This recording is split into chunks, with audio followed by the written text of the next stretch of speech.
Community లోపలికి ఒక 50-100 మంది గూండాగాలు చొచ్చుకొని వచ్చి ఇవాళ ఒక ఎమ్మెల్యే ఇంటి మీద దాడి చేసే పరిస్థితి ఇప్పుడే మేము చూసినాం. ఎమ్మెల్యే గారి ఇంటి మీద దాడి చేయడమే కాదు, వారి ఇంట్లో ఉండే పెద్దలు, వారి తల్లిదండ్రులు వచ్చినప్పుడు గానీ లేదా వారి మామగారు వచ్చినప్పుడు గానీ ఉండే ఆ రూమ్ మీద మొత్తం అద్దాలు బలగొట్టిండ్రు. అందులో ఉన్న పెద్దలకు ఏమన్నా అయ్యింటే, ఏమన్నా జరిగింటే, జరగకూడదు ఏమన్నా జరిగింటే ఎవడు బాధ్యుడు? రేవంత్ రెడ్డా, లేకపోతే ఇక్కడ దాడి చేయడానికి వచ్చిన ఆరికపూడి గాంధీ? ఈ రకమైన గూండాగిరి, ఈ రకమైన దౌర్భాగ్యం హైదరాబాద్ 10 ఏళ్లలో ఎన్నడూ లేదు. ఒక ఎమ్మెల్యే ఇంటి మీదనే దాడి, అది ఎమ్మెల్యే ఇంటి మీదకి దాడికి వస్తుంటే ఫ్యాక్షన్ సినిమాల్లో చూపెట్టినట్టు కార్లకెళ్లి బయటికి ఏలాడుకుంటా 20 బండ్లు పెట్టుకుని లైవ్ పెట్టుకుంటా ఆడికెళ్లి ఇటు దాకా పోలీస్ ఎస్కాట్ లో వచ్చిరంటే చేతగాని ఒక హోంమంత్రి, చేతగాని ముఖ్యమంత్రి ఈరోజు రాష్ట్రానికి ఉండడం వల్లనే ఈ దౌర్భాగ్యం దాపురించింది. అసలు రేవంత్ రెడ్డి, నేను అడుగుతా ఉన్నా, నువ్వు ముఖ్యమంత్రివేనా? అసలు నీకు అర్హత ఉందా?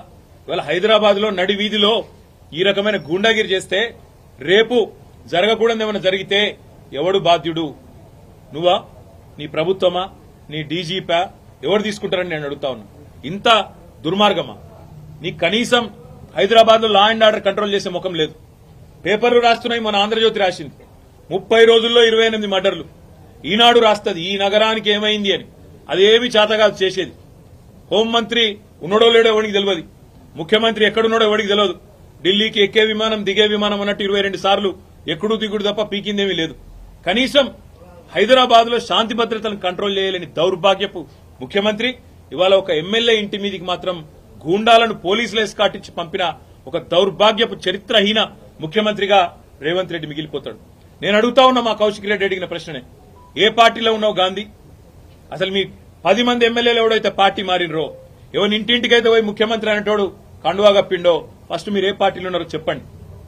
మీకు ఇప్పటికే స్పీకర్ దగ్గర పిటిషన్లు ఉన్నాయి 10. స్పీకర్ గారు కూడా తేల్చాలా.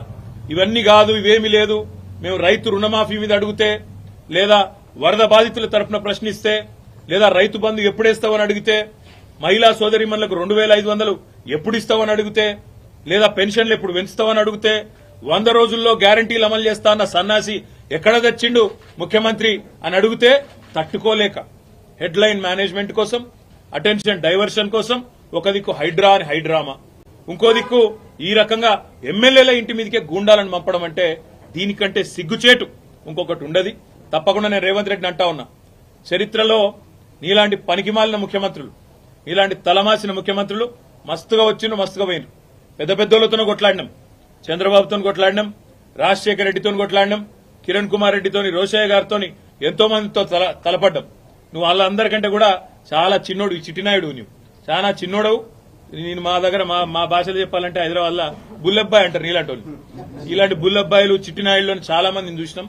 ఏం ఫరక్ పడేది కూడా ఏం లేదు, ఏం ఇంటికి కూడా వీకలేవు. కానీ ఏదో పైశాచిక ఆనందం, 4 రోజులు ముఖ్యమంత్రి పదవిలో కూర్చున్నా, నేనేందో పెద్దోడిని అయిపోయినా అనేదో ఎగిరిగిరి పడతా ఉన్నావు. రేవంత్ రెడ్డి గారు, అధికారం ఎవరికి శాశ్వతం కాదు. నువ్వు ఒక దుష్ట సాంప్రదాయానికి తెరలేపుతా ఉన్నావు. ఇది తప్పకుండా నిన్ను దహిస్తుంది, నిన్ను వెంటాడుతుంది. రేపు నువ్వు పదవిలోకి దిగిపోయినాక తప్పకుండా నువ్వు ఈరోజు ఏదైతే దుష్ట సాంప్రదాయాలు నెలకొల్పుతున్నావో ఇవన్నీ నీకే చుట్టుకుంటాయనే మాట కూడా నేను వారిని హెచ్చరిస్తా ఉన్నా. తప్పకుండా ఈ 10 మంది మీద వేటు వేయాల్సిందే. అదేవిధంగా కౌశిక్ రెడ్డి గారి ఇంటి దాకా గూండాలను తీసుకొచ్చిన పోలీసులు ఎవరైతున్నారో వాళ్ళని కూడా వదిలిపెట్టాం. తప్పకుండా అవసరమైతే కోర్టు ద్వారా పోరాడతాం, అవసరమైతే న్యాయపరమైన ప్రయత్నము చేస్తాం. డీజీపీ గారు కనుక స్పందించి ఇక్కడ ఏసీపీ, సిఐ ఎవరైతే దగ్గర ఉండి మరి గూండాలను తీసుకొచ్చి గేటెడ్ కమ్యూనిటీ లోపలికి తీసుకొచ్చి ఎమ్మెల్యే ఇంటి మీద దాడి చేయించడానికి అన్ని రకాలుగా ఇక్కడ రంగం సిద్దం చేసినారో వాళ్ళని తప్పకుండా సస్పెండ్ చేయాలి, వాళ్ళ మీద చర్య తీసుకోవాలని చెప్పి కూడా నేను కోరుతా ఉన్నా.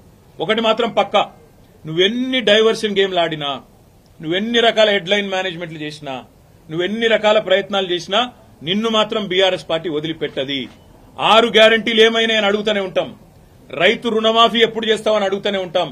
తప్పకుండా రాష్ట్రంలోని పీడిత ప్రజలు, రాష్ట్రంలోని పేద ప్రజల తరఫున మా ఎమ్మెల్యేల ఇండ్ల మీద దాడి చేసినా మా ఎమ్మెల్యేలు కూడా మేము భయపడం. తప్పకుండా నిన్ను నిలదీస్తూనే ఉంటామని చెప్పి కూడా చెబుతూ ఇవాళ మా తమ్ముడికి సంఘీభావం చెప్పడానికి ఇక్కడ దాకా వచ్చినాం అందరం కూడా. తప్పకుండా భవిష్యత్తులో కూడా ఏ ఒక్క నాయకుడు, ఏ ఒక్క కార్యకర్త మీద ఎక్కడ ఇలాంటి సంఘటన జరిగినా అందరం కూడా అందుబాటులో ఉంటాం, అందరం కూడా తప్పకుండా తరలి వస్తామని చెప్పి కూడా తెలియజేస్తూ, మొన్న ఇక్కడికి వచ్చిన హరీష్ రావు గారిని, మా గౌరవ సీనియర్ శాసనసభ్యులందరినీ కూడా తలకొండపల్లికి తీసుకుపోయి ఇంకెక్కడెక్కడికో తీసుకుపోయి అష్టదిగ్బంధం చేసి ఎక్కడెక్కడికో తీసుకుపోదాం అనుకుంటే ఎక్కడికక్కడ ప్రజలు స్వచ్ఛందంగా వేలాదిగా ముఖ్యమంత్రి సొంత జిల్లాలోనే ప్రభుత్వానికి చుక్కలు చూపెట్టినారు.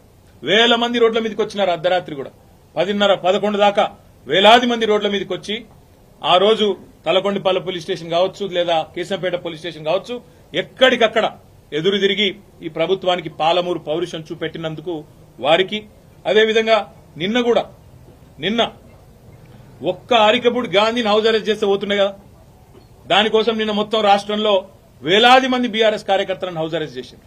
కానీ గాంధీకేమో ముంగట పోలీస్ ఎస్కాట్లు, మంచిగా బ్రహ్మాండంగా ఏసీపీలు, డీసీపీలు దగ్గరే ఉండి గూండాలను తీసుకొచ్చి ఇక్కడ దాడి చేపించారు. అక్కడ మాత్రం మొత్తం రాష్ట్రంలో వేలాది మంది మా కార్యకర్తల నాయకులను హౌస్ అరెస్ట్ చేయడం జరిగింది. ఇది ఏ రకంగా మంచిదో రాష్ట్ర ప్రజలు కూడా ఆలోచించాలని చెప్పి కోరుతూ, ఈ హింసాయుతమైన పద్దతులు 10 ఏళ్లలో తెలంగాణలో ఎన్నడూ చూడలే. ఎన్నడూ తెలంగాణలో ప్రాంతీయం, మన రాష్ట్రం ఏర్పడిన తర్వాత ప్రాంతీయ భాష పేరు మీద గాని, ప్రాంతీయ తత్వం పేరు మీద గాని, ఆంధ్ర తెలంగాణ పంచాయతీలు గాని ఎక్కడ జరగలేదు. 10 ఏళ్ల మా ఆచరణనే దానికి సాక్ష్యం. మేం చెప్పినాం, తెలంగాణ వచ్చిన తర్వాత ఈ పంచాయతీలకు మనకు టైం ఉండదు, అభివృద్ది సంక్షేమం దాని మీదే ఉంటామని చెప్పినాం, అట్లే నడిపినాం. కానీ ఇలా హైదరాబాద్ లో ఈ పనికి మాలిన ముఖ్యమంత్రి నాయకత్వంలో కొత్తగా ప్రాంతీయ తత్వాన్ని కూడా రెచ్చగొట్టే విధంగా చిల్లరమల్లర ప్రయత్నాలు చేస్తా ఉన్నారు. ఇవేవి చెల్లవు రేవంత్ రెడ్డి.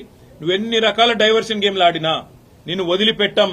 6 గ్యారంటీల అమలు మీద పట్టు పడతాం. ప్రధాన ప్రతిపక్షంగా నీ పార్టీ సంగతి కూడా తప్పకుండా ప్రజాక్షేత్రంలోనే చెప్తామని చెప్పి నేను తెలియజేస్తాను. Thank you. కేటీఆర్ గారు సమాధానం చెప్పండి. ప్రభుత్వం చేసిన వ్యాఖ్యలు పార్టీ విధానమా ఏమిటి, ఆంధ్రాకు సంబంధించిన మళ్ళీ అదే చెప్తా ఉన్నా, నేను మళ్ళీ అదే చెప్తా ఉన్నా. రేవంత్ రెడ్డి అనే ఒక పనికిమాలిన నాయకుడు, పనికిమాలిన ముఖ్యమంత్రి 10 ఏళ్లు తెలంగాణ ఎంత ప్రశాంతంగా, హైదరాబాద్ ఎంత ప్రశాంతంగా ఉందో మీ కళ్ళతో మీరే చూసినారు. అందుకే హైదరాబాద్ ప్రజలు మాకు కడుపు నిండా ఆశీర్వదించి ఒక్క సీటు కూడా కాంగ్రెస్ పార్టీకి ఇవ్వకుండా అఖండమైన తీర్పునిచ్చినారు. ఇవాళ రేవంత్ రెడ్డి బాధ అంతా ఏంటంటే, ఈ హైడ్రా పేరు మీద కూలగొట్టుడు, హైదరాబాద్ లో లేని పంచాయతీలు ఎగేసుడు. ఎందుకంటే ఒక్కటే కారణం, హైదరాబాద్ ప్రజల మీద రేవంత్ రెడ్డి పగబట్టిండు. నాకు ఒక్క ఓటేయలే, ఒక్క సీటు ఇయ్యలే, నన్ను పనికిమాలిన వాడని చెప్పి హైదరాబాద్ ప్రజలు భావించిండ్రు అని చెప్పి పగబట్టి ఇవాళ లేని పంచాయతీలు పెట్టి ఒక చిల్లరమల్లర ప్రయత్నం చేస్తా ఉన్నాడు. ఒకటి మాత్రం పక్క, మేము ముందు చెప్పినాం, ఇప్పుడు కూడా చెప్తా ఉన్నాం, తప్పకుండా హైదరాబాద్ లో ఉన్న ప్రజలందరూ మావారే. కేసీఆర్ గారు ఈనాడు కాదు, తెలంగాణ రాకముందు చెప్పిండ్రు, తెలంగాణ వచ్చినాక చెప్పినారు. ఇక్కడ ఏ ప్రాంతీయ తత్వం గాని, ప్రాంతీయ ద్వేషం గాని, టీఆర్ఎస్ 10 ఏళ్ల అధికారంలో ఉంటే ఎన్నడూ ఒక చిన్న సంఘటన, ఒక చిన్న ఎఫ్ఐఆర్ గాని, ఒక చిన్న దాడి గాని, ఒక చిన్న ఘటన కూడా జరగలేదు ప్రాంతీయ తత్వం మీద. ఇప్పుడు కూడా ఉండదు, ఉండబోదు. తప్పకుండా మరి గాంధీ చేసిన వ్యాఖ్యలు కూడా ఒకసారి పరిశీలించాలని నేను కోరుతా ఉన్నా. కౌశిక్ రెడ్డి మీద నోటికొచ్చినట్టు బూతులు మాట్లాడడం, నోటికొచ్చినట్టు కౌశిక్ రెడ్డి గారి కుటుంబాన్ని తిట్టడం, బజారు భాష మాట్లాడడం, ఇదేనా రేవంత్ రెడ్డి నేర్పుతున్న సంస్కృతి అని చెప్పి కూడా నేను అడుగుతా ఉన్నా. తప్పకుండా మా పార్టీ పరంగా మాత్రం 100% ఈ ప్రభుత్వాన్ని మాత్రం వదిలిపెట్టాం. ప్రజలకిచ్చిన హామీలు తప్పకుండా నెరవేర్చేదాకా ఎంబడబడతాం అనే మాట మళ్ళీ ఒకసారి చెప్తాం.